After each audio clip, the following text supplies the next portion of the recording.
القرآن يلقى صاحبه حافظه، يلقاه من إمتى؟ تخيل من إمتى؟ من ساعة ما تطلع من القبر.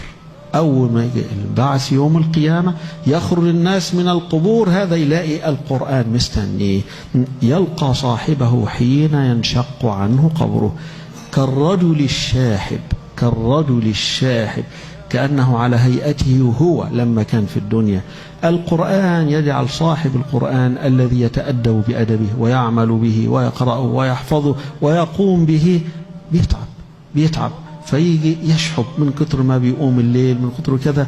فالقرآن يقابله عند القبر على هيئته هو التي كان عليها في الدنيا. وبعدين القرآن يسأله ويقول: هل تعرفني؟ عرفني؟ أنا ما شافوش قبل كده، ما يعرفش. فقال: لا ما أعرفك. فيقول: هل تعرفني؟ مش عارفني؟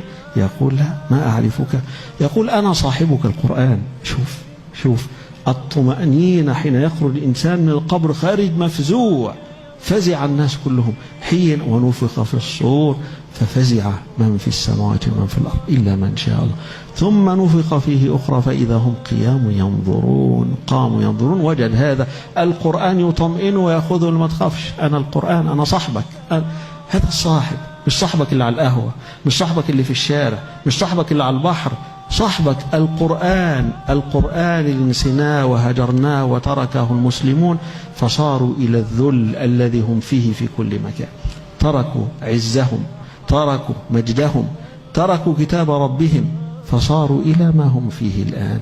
لن يعود عز المسلمين إليهم إلا برجوعهم إلى القرآن، برجوعهم إلى القرآن.